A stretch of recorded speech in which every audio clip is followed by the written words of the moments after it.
Hi there, this is John Hyman from Commercial Real Estate Online, and welcome to the video show on YouTube. This is for brokers and agents around the world in commercial real estate. If you're on this channel, you are a broker or an agent, or you're a person that works in commercial real estate, welcome. There are plenty of ideas here that we like to share on this channel regards commercial real estate brokerage, sales, leasing or property management, office, industrial or retail.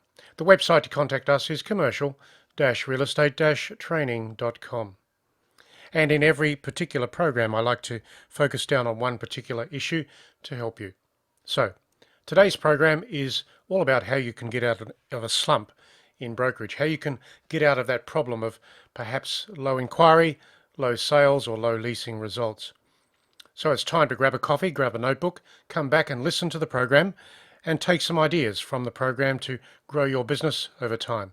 So here's the video, and I'll catch you at the other end. So, 3 simple ways to get out of a slump. Every agent has a slump in business at some stage or other, sometimes 2 or 3 times a year. It's a fact. We all have peaks and troughs in the industry. We need to take steps to remove the troughs and to grow the peaks. In other words, to help our business improve. So how can you handle the problems of a slump in commercial real estate? Let's look at that. The solutions to the problem. In commercial real estate brokerage, it's not unusual for agents to struggle or to have a slump in business from time to time. Why is that? Well, the industry does change throughout the year. Things happen. Pressures on the economy, maybe a shift in economic circumstances within the town or city.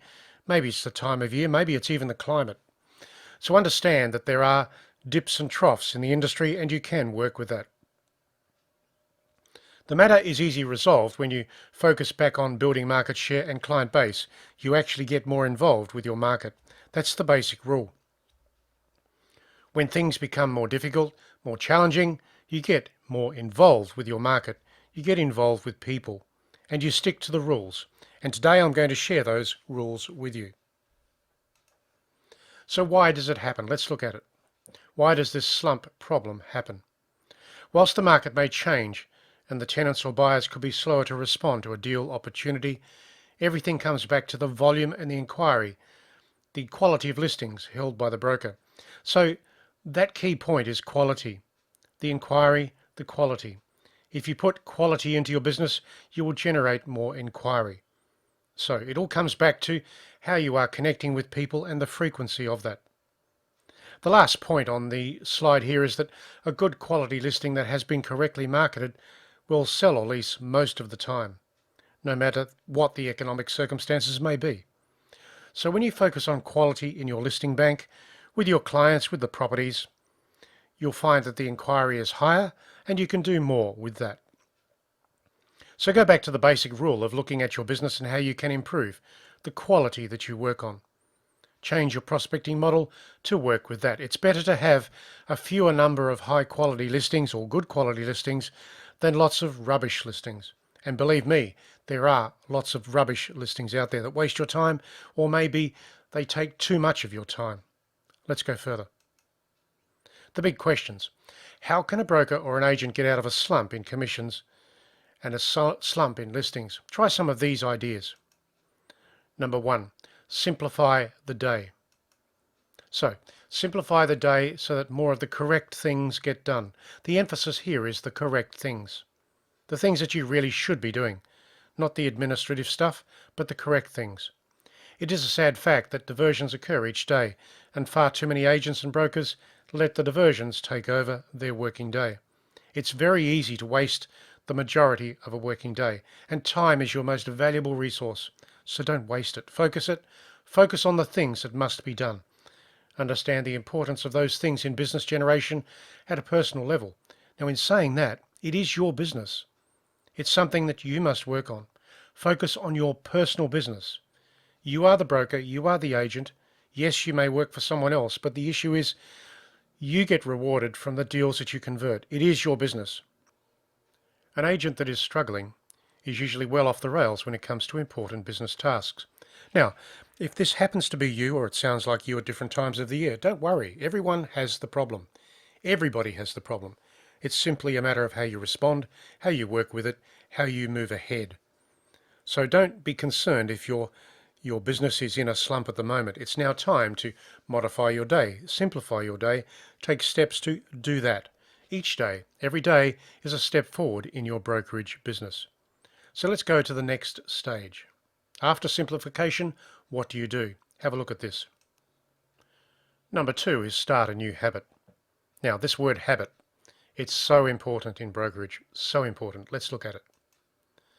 We are the products of our habits. We do the same things every day, so it stands to reason that we need to modify our habits to get anywhere different in the future. The second box here on the top line, only our habits will help change the market and our commissions. Correct. Start a new habit per week and develop it to a high level. A new habit, a habit that aligns you to your market share. The habits that you develop, the habits that you have in your working day, are actually the things that either enhance or restrict your business. So look at it. Focus on the key things that mean a lot to building market share. They are the new habits to develop. So the question will then be, what are the most important habits to develop? In most cases, they are a mixture of the following. Prospecting is always number 1. Presenting ideas and pitching for listings is number 2. Number 3 is inspecting properties, and number 4 is negotiating. So there are your habits. But at the top of everything there, you have prospecting. So take one of these habits per week and take deliberate steps to improve the process. Develop the new habits that work for you, the ones that you've been missing out on, or the ones that you have been avoiding. And it takes time to develop a habit. I get that.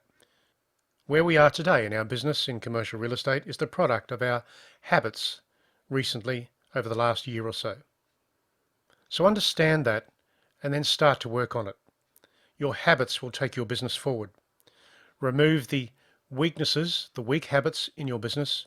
Replace them with strong habits, the ones that align you to your real estate business. When you have got a new skill, a new habit underway, move on to the next one. I go back to the point that habits are really important in our industry. So let's look at, say, 3 or 4 habits that can change your business radically over time. I go back to the points. Prospecting, presenting, inspecting, and negotiating. They are the habits. The first one is prospecting. That's the A-class habit. Everything else follows from there. Let's go forward. Number 3 is track your progress. Track your progress each day in the things that mean something to where you are headed as a broker or an agent. In tracking the numbers, you can improve the results in the things that matter to you. Define them. Maybe you've got a business plan or a simple goal schedule or target schedule. That's all good. But if you haven't got the habits aligned to that, then you'll struggle. So what would I track? I would track these things: cold calls, meetings, presentations, listings, inspections, and closed deals. They are the things to track. They are the most important things in your business. Align your habits to these particular issues that you're tracking. Cold calls out, meetings created, presentations made, listings converted, open and exclusive, inspections held, and closed deals. Somewhere in there will be commissions, and that's fine. But don't worry too much about commissions. Just get these numbers under control. So let's go further. Work choices. We all have work choices in commercial real estate. We must control the working day. We have work choices throughout the day, throughout the week, and the choices that we make will build our market share or destroy it. Remember that. Shape your business around new habits, fresh habits, the right habits, the ones that align you to your business targets, your activities, your clients, commissions, and listings. So the important issues here to remember are these. If someone wants a slice of your time and asks for an appointment, understand that only the most important people get the time with you. They are the people with properties, property challenges, good properties, quality listings, the people that need help, and the ones that you know you can help. Remember, don't give a slice of your time unless those people qualify through those questions. Unimportant issues can wait till later in the day when the key issues of your business plan or action plan have been done. So align yourself, your actions, your working day to your business plan, your action plan, and get your habits sorted. There you go. That's the way to get out of a slump in commercial real estate. Master the art of controlling yourself, your focus, your actions, your working day. So, opportunity. There's always plenty of opportunity to be had in commercial real estate. This is one of the charts that we provide to our members online. So this chart simply says there's lots of things to think about, and this particular chart is all about tenant attraction, working with leasing, landlords and tenants. It just suggests that there's plenty of opportunity out there. So get started, start to shape your habits, change your habits over time, and stick to the plan. So that's the end of the session, and thank you for listening. And so that is the end of this particular video, the video on YouTube. This is John Hyman. The website for us is commercial-realestate-training.com. Before you go, don't forget to subscribe to this particular channel so you can get the next videos when they come out. And indeed, the next video coming out is all about prospecting, the prospecting guidelines for commercial real estate brokerage today. And I'll give you 5 essential rules to prospecting effectively in commercial real estate to win more business. So this is John Hyman signing off for now. I look forward to talking to you again and showing you slides relative to commercial real estate brokerage around the world. Catch you soon.